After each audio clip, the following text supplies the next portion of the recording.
Today I'm going to be taking a look at the G-Lang Angus 75 V2, and there's actually something funny on the website. It says features: after long-term debugging and testing, we call it the Violence 75X, so no longer the anger.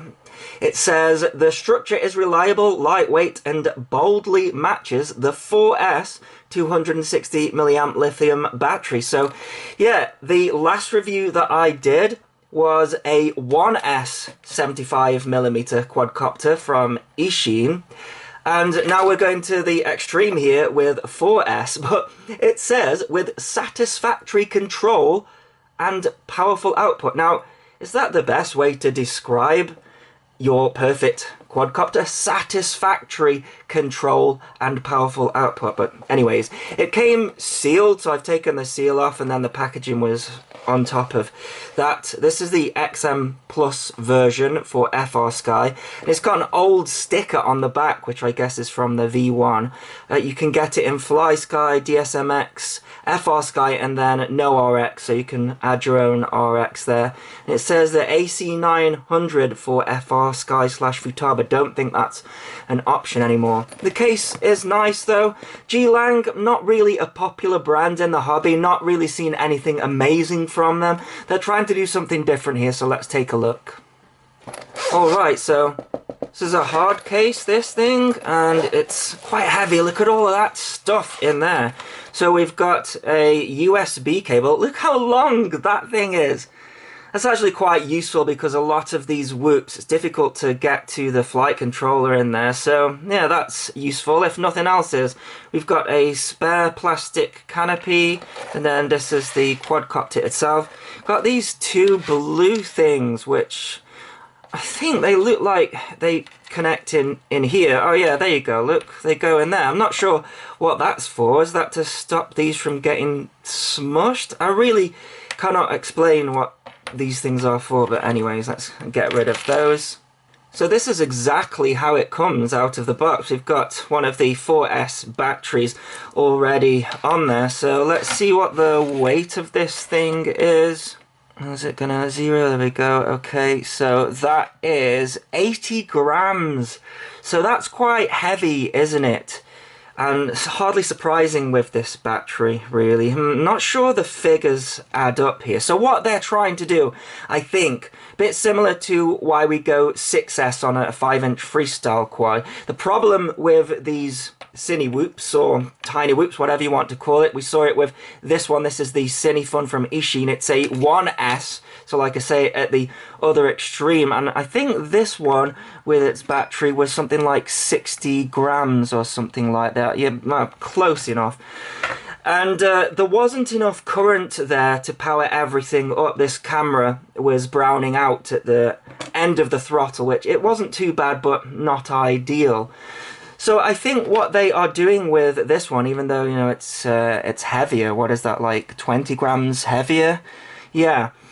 They are lowering the kV of the motors, so these are 6,900 kV. They're an 1102, so the same as the Ishin in stator size, but we have got a much lower kV to try and compensate for that. So actually the RPM, it's going to be a little bit higher than the Cinefun on 1S, but I guess the idea is to not have so much voltage sag and brownouts, which doesn't really matter with this one because it's just an analog camera at the front here. We're not carrying an HD camera, we're not powering lots of stuff up.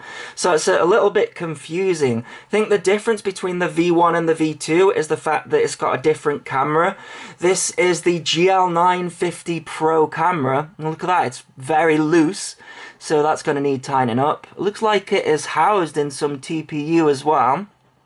And I think the gimmick with this one is that it's very wide angle compared to the previous one, which I think was the Cadex EOS. Yeah, those motors look big as well for an 1102. I think it's just the bow. I mean, comparing it to an Ishin motor, not the best, but yeah, the bow is much bigger on this. Looks like we've got the gem fan props, and those don't protrude, so that's quite nice. Not actually a true X either if we take a look. It's like a dead cat configuration. We've got the receiver up here, and we have got sort of these swirly struts here underneath, which it's fine, but it's going to get in the way of the airflow. Again, I would much prefer the struts to be on the top, but there we go. Let's see how much it weighs without the battery. Not that it matters, because you can really only use it with these, I would say. So 48 grams, yeah, it's not too bad actually. So perhaps, you know, just the battery making it a little bit heavy, but what can you do? You know, they're 260 milliamp, and they're high volt as well. So the problem I see here, right, is if they're trying to do the same thing as we did with 6S on a 5-inch, is that the capacity of a battery is directly related to how much current it can draw. So what they've done here is say add more voltage and we'll draw less current for the same RPM. The problem with the capacity being directly related to the current, so it says 40 to 80 C here, which is probably not going to be correct. But if the battery capacity is still too small, then it doesn't matter that we're drawing less current, because it's still not enough from what the quadcopter is demanding. Therefore, we will still get voltage sag. So that is my prediction already with this one. I see what they're trying to do, not sure it's going to work.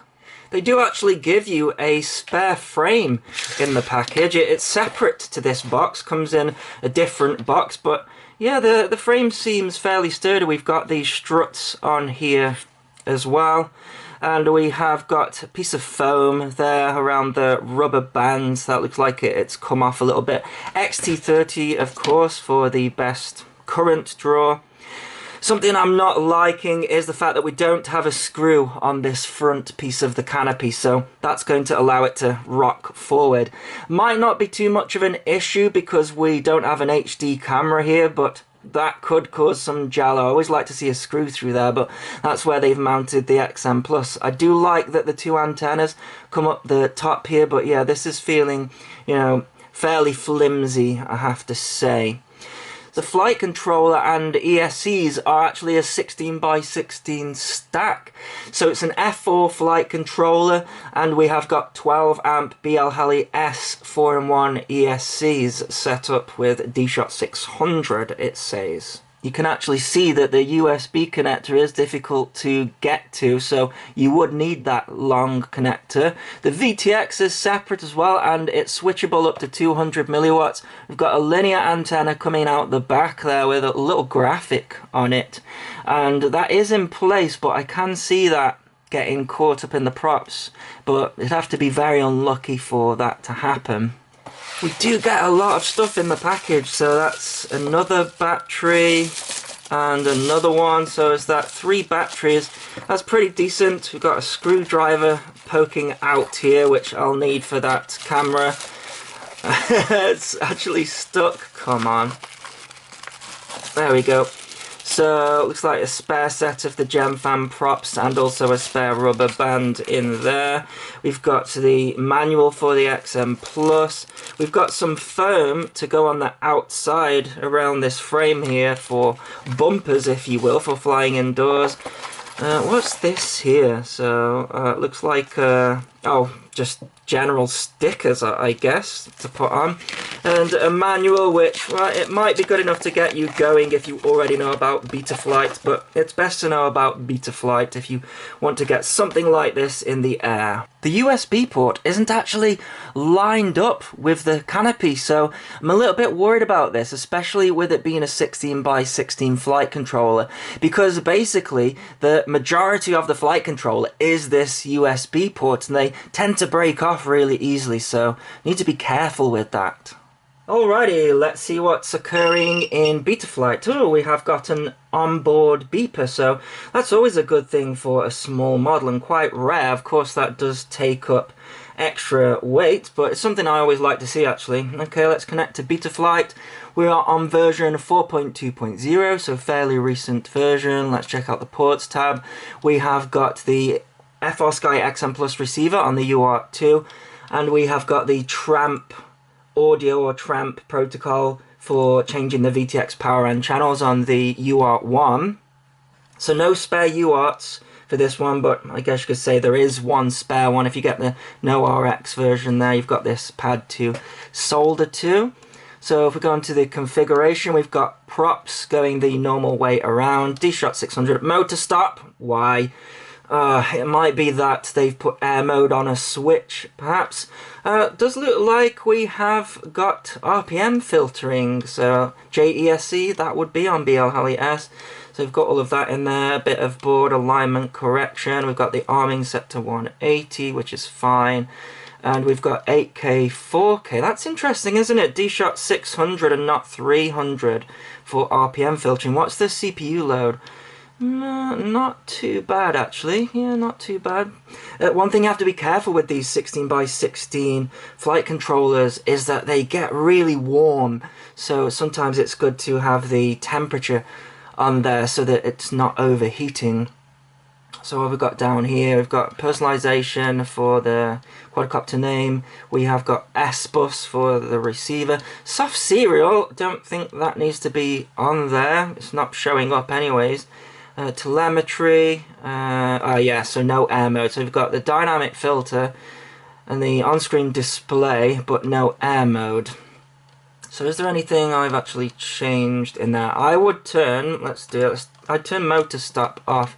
I'd have air mode on permanently, and we'll just have to check in the modes that they haven't got it separately on a switch.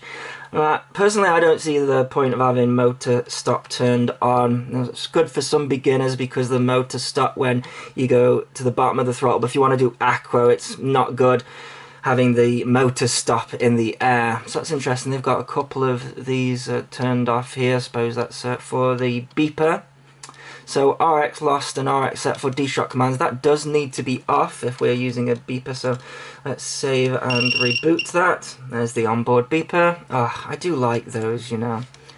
Okay, power and battery, 3.5 and 3.2. I'm still going to predict that we're going to get voltage sag here. So let's go 3.3 and 3, just so it doesn't annoy me. PID tuning. Let's see, is that stock PID? Let's have a look. Nah, they have changed it just slightly. I'll have to see what that is like. The throttle boost we have got, anything down here of importance? Let's check out the rate profile. We don't have a throttle limit, so nothing in there. It just looks like stock rates here. So I'm going to put my own ones in, 0.75 and 0.16 on the Expo. Oh, come on, mouse, there we go. No. There we go. Let's save that. Just check the other profiles while we're here. Nah, all stock. I mean, really, if the first one isn't any different, then it's not going to be. So we've got TAER, which is right for my Radio Master. We do have the RSSI channel feeding through on the AUX 12. So that will be for the XM Plus. I'm just sticking a bit of a deadband in here for my Radio Master so that it's nicer around the center. So let's see what we've got here. We've got ARM on the AUX 1. I have angle as my first mode. That would have been, well, that would have been acro without air mode, so, and then it would have done it twice. We've got beeper on the AUX 3. Have we got air mode on here? Flip over after crash and turning off. Go away. Don't want to burn up my ESCs. Nah, no air mode on here, so you need to change that, I would say, otherwise it's going to fly dreadfully in acro mode. So we've got angle, arming, yeah, that's what I'd have on there. Let's take a look at the on-screen display. It's looking a little bit messy. Let's see what we have got. I'm going to turn the warnings off. VTX channel we want. Looks like it's in the NTSC position there. So yeah, we've got different profiles. Are they all the same, are they? Anyways, yeah. Okay. Let's see. So turn that off. We've got timer 1. is that a little bit of a cheat. So timer 1 is on time and not flight time. So if you look at that when you've landed, it's going to look like you've had a longer flight time than you have, because it's when you plug the quadcopter's battery and that starts. Is that a little bit of a trick they've done there to make it look like it's got a longer flight time? And then that's going to be there then. So yeah, I don't like this positioning here. Now, where does it say disarmed? I mean, again, that shouldn't matter if they haven't got air mode turned on, because the motors will stop anyways. But there you go. Yeah, I like having the mode in there, so it's on angle. I don't like having the crosshairs. It's quite off-putting and doesn't look in the center anyways. So yeah, I don't like this either. I don't think that's very useful. I like to look at the full voltage, but each to their own. So that one is going to be average battery voltage. I'm going to turn that off and just move that one down there. RSSI, yeah, that's how I would have it. Well, sort of. I've moved things around, but I'm trying to keep it as stock as possible. But that we just have to change the timer there, just so you know that we are being transparent with the flight time. And I very easily get stuff like that wrong and go, oh, look at that, I had a 6-minute flight time. No, it was turned on for 6 minutes. So yeah, that's all of the settings in Betaflight. Alright, let's go for a line of sight flight with this guy. You have to be really careful that the XT30 connector's wires doesn't tuck into this motor here, otherwise, yeah, we're gonna have problems there. Look at this, it is sunny, and I can actually feel the heat off the sun as well. We've got some grey clouds over there, but anyways, let's go for takeoff. Got the radio master here. We are in angle mode. Just show you that beeper. Okay, let's go for a takeoff. Oh, it's pretty noisy. There's a light breeze here and it is getting affected by it. Yeah, noisy straight away. So I think what's happening is we have got low kV, and then of course that is being, you know, affected by the fact that it's a 4S LiPo, but then there's that extra weight to carry that LiPo, and it's making a load of noise doing so. So yeah, that's going to be a really loud thing in the house. Let's see how much power it's got. Ah, it's actually got, yeah, it's got a lot of power actually. So if you look at the statistics, I think the RPM is something like 115,000 if you put 4S voltage through this kV of motor. So, but did you hear there, as it was going up, the RPM was going down, and that's just what I thought really. I don't think the capacity of these LiPos, which is what, 260 milliamp, I don't think it can provide enough current. And at the top there, with the battery set to like 3 volts as its warning, we're getting the beeper going off at the top of the throttle. It didn't do it then because I didn't give it as much throttle. But already, yeah, finding things just on the line of sight. Tune seems okay. We don't have any sort of wobbling or bobbing or anything like that. No oscillations, apart from the wind, of course. Okay, let's go into acro mode before the thing actually might run out of battery.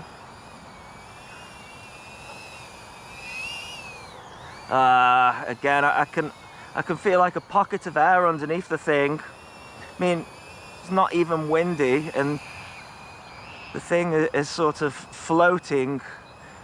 It's just the way that these protectors, they just have these holes underneath here, and I guess the air gets trapped, and you get these random scares where you're on like 0 throttle and it starts to climb. It does have more power than your usual tiny whoop, but the thing is just, it's really noisy. I think it'd be so noisy indoors. Oh, beepers going off again at the top of the loop. So yeah, I think we're getting a lot of voltage sag with this one. Beepers going off already, so yeah, that's what I've got from the line of sight anyways. But you know, it's doing acro. I have a feeling that we might get a couple of yaw washouts, but there's so much power there, maybe not only towards the end of the battery perhaps, or when we start losing the RPM at the top of the throttle, and maybe get some yaw washouts then.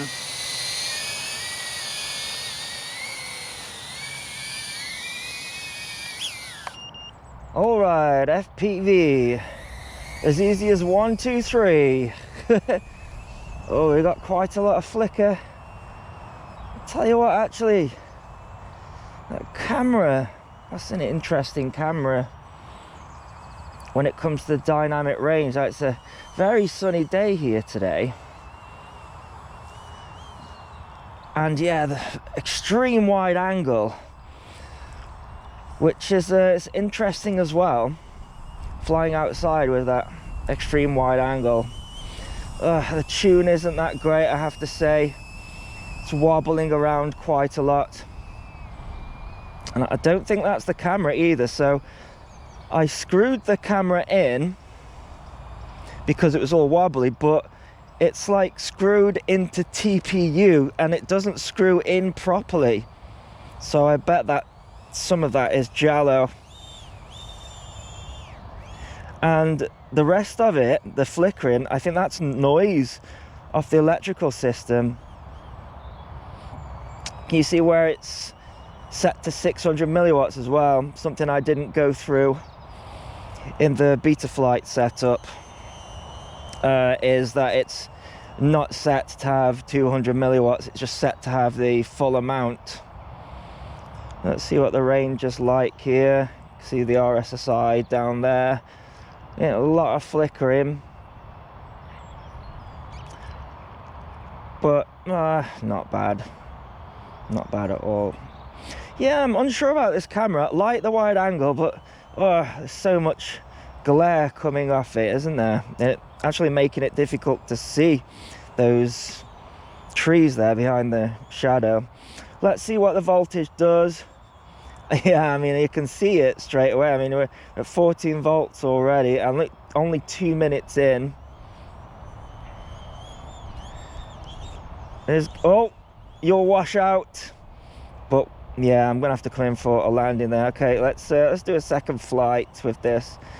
So it looks like we're only gonna get 2 minutes before the thing starts going crazy. It's not a great flight time, is it? Really?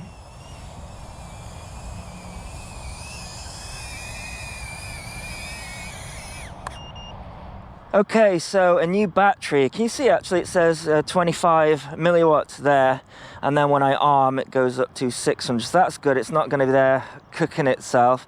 So let's go straight for the power this time. So you can see 17.1 volts because I've charged these batteries to a high volt. So that's a 2-minute flight with a high volt. But let's see what happens to the voltage. Oh goodness, into 12s. Yeah, that's not worked, fellas, I'm afraid. That's really bad. So yeah, we've gone 4S for the power, but the capacity of the battery is too small. It can't provide enough current, and it's actually sagging worse than, you know, like a 3S. So that's straight from takeoff. Worse than a 3S, worse than a 2S, worse than a 1S actually these days. Yeah, I see what they have done though, because, you know, we've got a bit of a breeze here, right? And it's not really doing your washouts. It was only towards the end of the flight that it did it, but it still did it. And you never know when that's going to happen. Well, you kind of do with this. It's towards the end of the battery when the voltage starts to get low, but it might do it at the top there when trying to recover. No, it's just gotten him to, oh, there you go, it's doing some angry things. There we go, there we go. It's because the voltage got instantly low. So what do I think of this guy? I think it's a nice try, but you know, you get to a certain point with the battery capacity, and it doesn't matter whether you go with 4S or 6S. If it can't provide enough current than what the quadcopter is demanding, you're going to get voltage sag, and you know, that's going to, you know, it damage the battery, you know, straight away. And you're not going to have enough power when it loses those RPMs, so it's eventually going to start doing your washouts. I think that's what they've tried to combat. The thing is really noisy as well. You know, I quite like this camera, I have to say. Might not be as good on a dull day. I can see it being dark on a dull day because it feels a little bit dark here. Yeah. 2 and a bit minute flight time. This one really, okay, I think you'd be better cruising around, but it's going to be so noisy in the house. You get a longer flight time just cruising around, but look at it, it's nearly, we're in the 13s already, so yeah, 2.5 minute flight time. But then, yeah, that's how much voltage sag there is. Be interesting to see what the actual voltage rests at as well, because again, that will show that the battery just, it's just not on for the job, I'm afraid. So hovering around at 14 there. I didn't really get much chance to talk about, you know, the tune. There's a little bit of a wobble there. Let's come in for a landing. Fighting against the wind a little bit now. Let's see what the voltage rests at. 14.7, look at that, it's going up. 14.8. That should be absolutely fine, really. You know, when you've killed a battery to the end of its usable voltage, sometimes 14.2. Yeah, this is not enough capacity in this battery. So, you know, that's my conclusion. And a lot of people say to me, well, Andy, you know, what one would you go? It's gone up to 15 now. We are almost at sort of storage voltage, 15.1 or 2, is it, storage voltage? Yeah, people say to me, well, you know, what would you go for then? And, you know, I've been getting a lot of these whoops, and I've been really surprised that, you know, there hasn't been so many that have shone out to me. And the ones that have shone out to me are older and slightly bigger ones. So that would be the AndyRC Cine Pro 4K. It's a 2-inch, but you can throw anything at it. You can have a bigger 4S LiPo on there. But it's got a similar sort of form factor to these 75mm and 85mm whoops. You know, you can't get in tight spaces with those anyways. So, you know, why not just go a bit bigger, have a little bit more power, you know, can have the right battery on there, top-mounted battery. So Cine Pro 4K, I'd go for now. If someone said, oh, you know, a small, tiny Cine whoop, that's the one I go for. It flies great acro outside and flies great indoors as well in the 3S. Now, when it comes to HD, that'd be, again, the AndyRC Rocket. That thing has been brilliant. Again, top-mounted LiPo. A little bit bigger, but gets into the same spaces as these things. But, you know, it's so much better at the smooth flying. So, yeah, that is my conclusion of the Angus 75 V2. Of course, you know, this one is a lot cheaper. I think it's about 100 GBP, 97 GBP at the moment. So, you know, cheaper than the other ones, but, you know, very short flight time.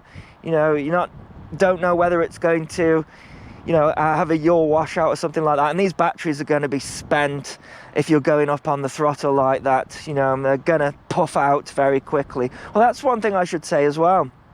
They had charged the batteries to put 4.2 volts in the box. Now, there's a little bit of a discussion whether high volts need to be stored higher.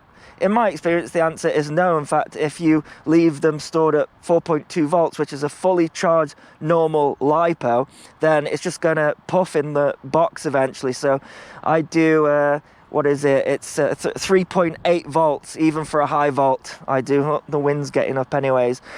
So yeah, I'll put a link in the video description if this one interests you. You've got the ultra wide camera there. That's the only really gimmick I can see compared to all of the others, you know, and it flies very similar to all the others. Just don't do acro with it, basically. And as always, thanks so much for watching. Please continue to subscribe. Cheers.